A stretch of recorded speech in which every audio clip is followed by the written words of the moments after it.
Welcome to Barbara's Bulletin, the podcast where we bring you the latest news and updates from around the world.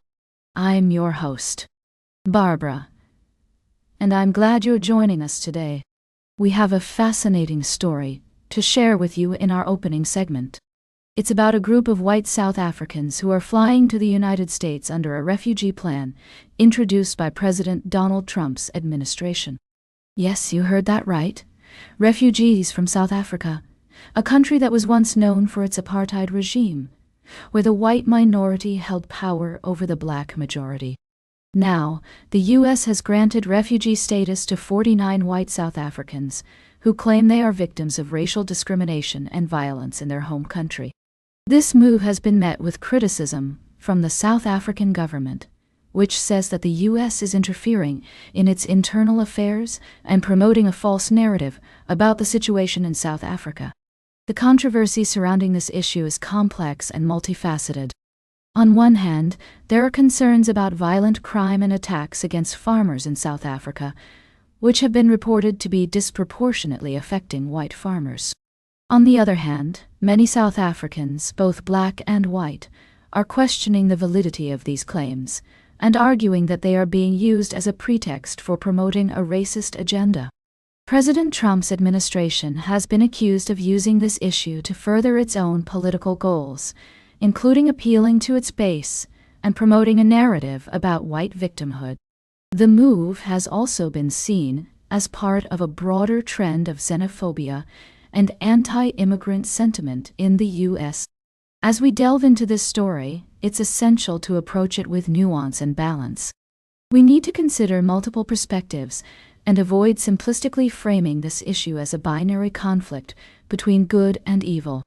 The reality on the ground is complex, and there are valid concerns on both sides that need to be addressed. We'll continue to follow this story and provide updates as more information becomes available.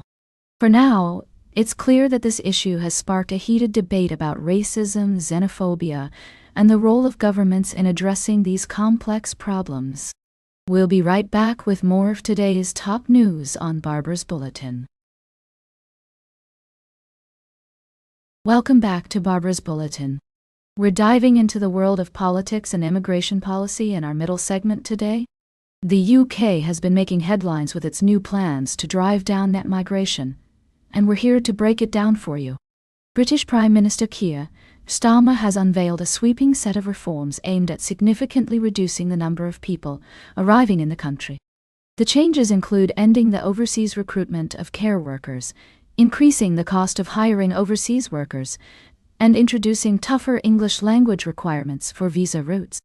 According to the government, these changes could reduce the number of people arriving by around 100,000 per year.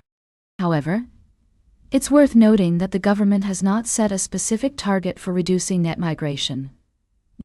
Instead,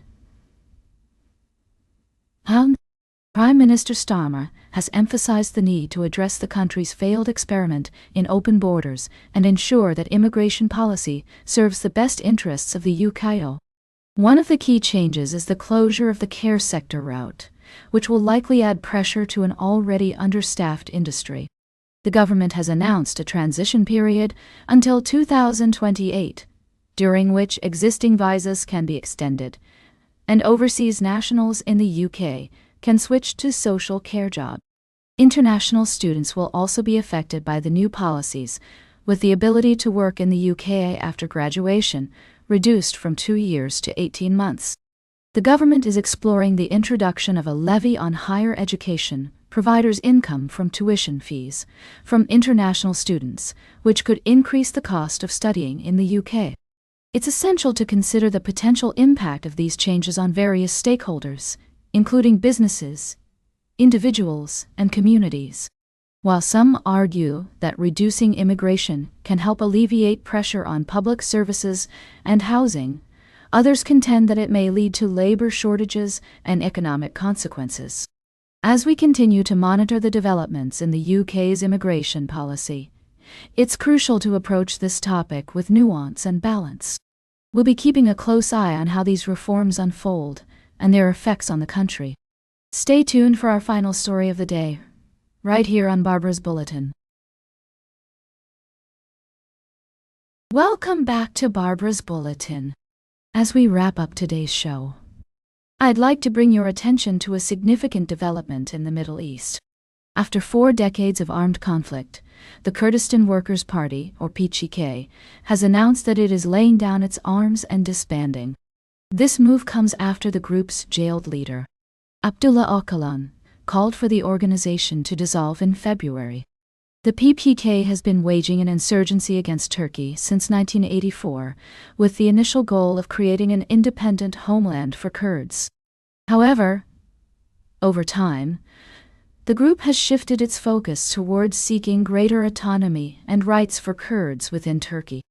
The conflict has resulted in the loss of tens of thousands of lives, and the PKK is considered a terrorist organization by Turkey, the UK, and us. Despite this, the group's decision to disband is seen as a major step towards peace and stability in the region. It's worth noting that the Turkish government has welcomed the move, with a spokesperson for President Erdogan's AK party stating that it's an important step towards a terror-free Turkey. However, some analysts are cautious about what this means for the future of Kurdish rights and participation in Turkish politics. As Winthrop Rogers from Chatham House notes, it will take a significant democratic transition by Turkey to accommodate the demands of Kurdish political parties. While there have been some positive signs in recent months, it remains to be seen whether this will lead to meaningful changes on the ground. As we consider this development, it's essential to acknowledge the complexities and nuances at play. The PKK's decision to disband is a significant shift, but it's only one part of a broader puzzle. The path forward will require careful negotiation, compromise, and a commitment to democratic principles from all parties involved. That's all for today's Barbara's Bulletin. Remember to like, share, and subscribe. And until next time, stay engaged.